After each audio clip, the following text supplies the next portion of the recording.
Catherine Emlé-Périssol est avec nous, médecin, psychothérapeute et autrice de nombreux livres sur l'émotion justement. Et on en parle de ces émotions qui nous traversent, qui parfois nous surprennent. Et je crois qu'on va revenir sur la colère, sur des choses peut-être plus difficiles, plus violentes, avec Sandra qui est avec nous. Bonjour Sandra, merci de prendre la parole. Oui, bonjour à vous, bonjour à votre invité. Bonjour. Oui, voilà, moi je voulais intervenir concernant la colère, parce que c'est vrai qu'avec le recul, je me rends compte que j'ai, très colérique dans mes relations, je pense, amoureuses, jusqu'à maintenant. Mais je pense qu'avec le recul, c'était beaucoup de frustration. C'est vrai que si j'avais l'impression que j'étais pas entendue, c'était la colère qui arrivait en première intention.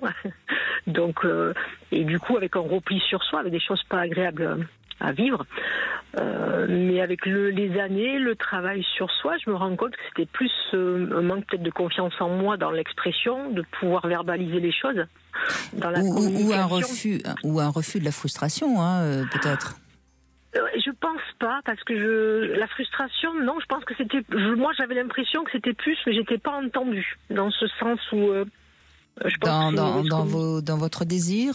Vous auriez un exemple si j'avais l'impression, que j'étais pas entendue dans mes demandes, que ce soit pas spécialement dans la relation intime, ou pas spécialement, mais sur comme moi je jugeais, je pense à l'époque, pas être aimée comme moi j'avais envie.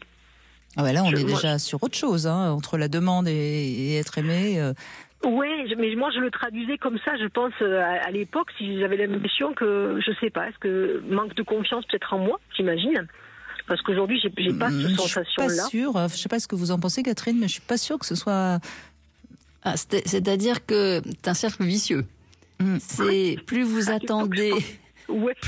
Plus vous attendez d'être écouté dans votre demande, plus vous considérez que c'est la moindre des choses d'être écouté, que votre demande, ça parle de vous intimement, et donc c'est vraiment extrêmement important que votre demande soit écoutée. Moins elle l'est, plus ça vous exaspère, plus vous êtes exaspéré, plus vous l'attendez, plus vous le contrôlez, etc. Donc c'est en ça que c'est un cercle vicieux. Mais quand Brigitte suggère qu'il y a peut-être une petite intolérance à la frustration, ça en fait partie. C'est-à-dire que du coup, il y a une espèce d'anticipation et de regard porté et d'attention portée, c'est est-ce que je suis écoutée ou pas ? D'accord, ok. Je l'avais pas interprété comme ça, comme quoi. C'est intéressant. Mais c'est vrai que fort de constater qu'en vieillissant, on se calme. On se calme. Et je pense que je ressens beaucoup moins de colère aujourd'hui. C'est vrai que.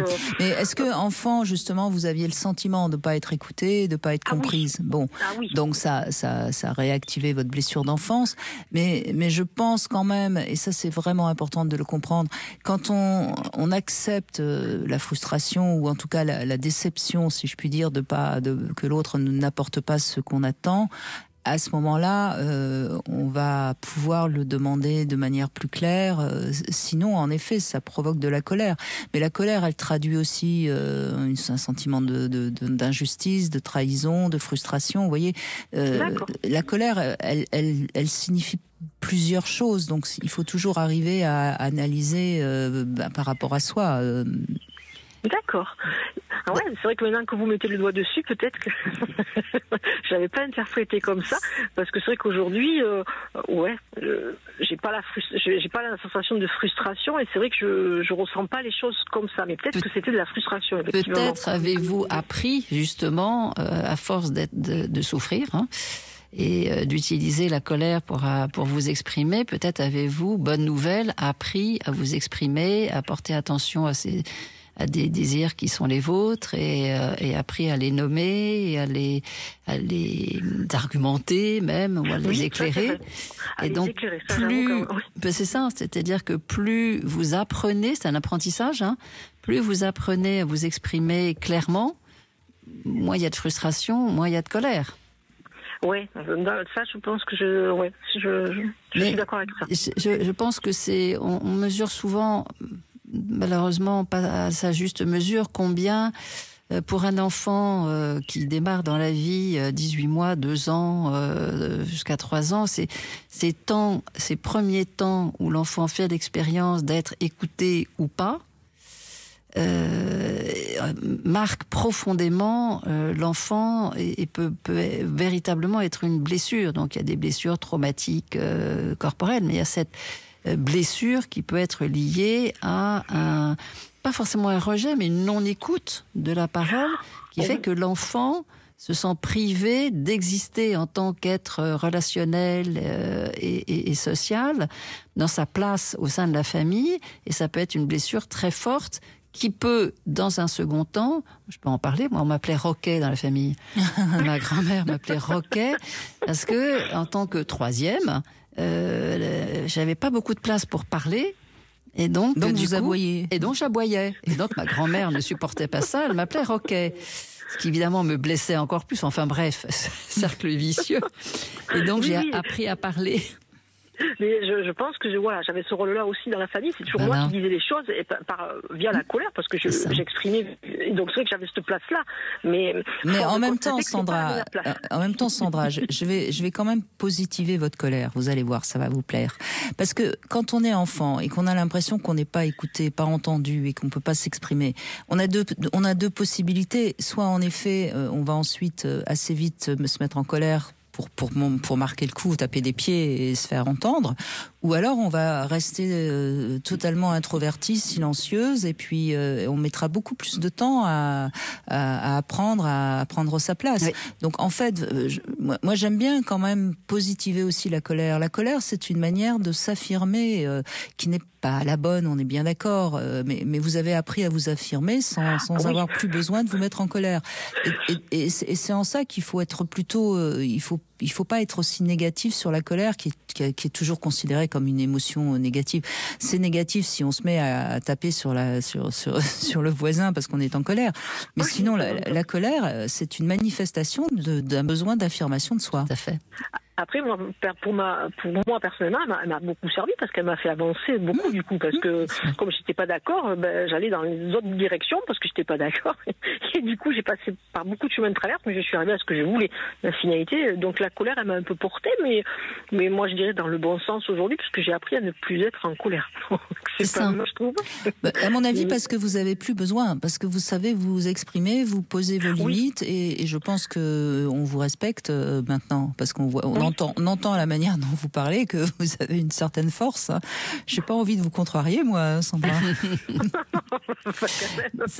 C'est important d'accepter aussi d'avoir à apprendre à parler quand on est adulte. Hein. Ça s'apprend. C'est-à-dire que la colère ne suffit pas. D'abord, elle est très consommatrice d'énergie, donc elle peut être tout à fait efficace, mais à quel coût ? Donc, moi, je suis vraiment comme Brigitte, c'est-à-dire je considère que être en colère est porteur et coûteux. Et donc, il est possible d'apprendre à dire avec clarté nos besoins, notre sensibilité et découvrir au bonheur que ça peut être écouté sans avoir à pousser de la voix. Oui, c'est vrai. Mais c'est un apprentissage. Mais j'avoue que ça a été long, mais voilà. Mais payant. Mais payant. Donc c'est vrai que voilà. Maintenant, je suis beaucoup plus calme. C'est quand même beaucoup plus confortable quand même. Et plus agréable à vivre. Oui, bon, ça pour mon mari, beaucoup plus agréable aussi. Du coup, par répétition. Merci en tout cas de ce témoignage, parce que ça fait avancer aussi sur ce sentiment, cette émotion, pardon, parce que ce n'est pas un sentiment, la colère, cette émotion qu'on a tous ressentie et qu'on ressentira tous, parce que ça fait partie de nous, bien sûr.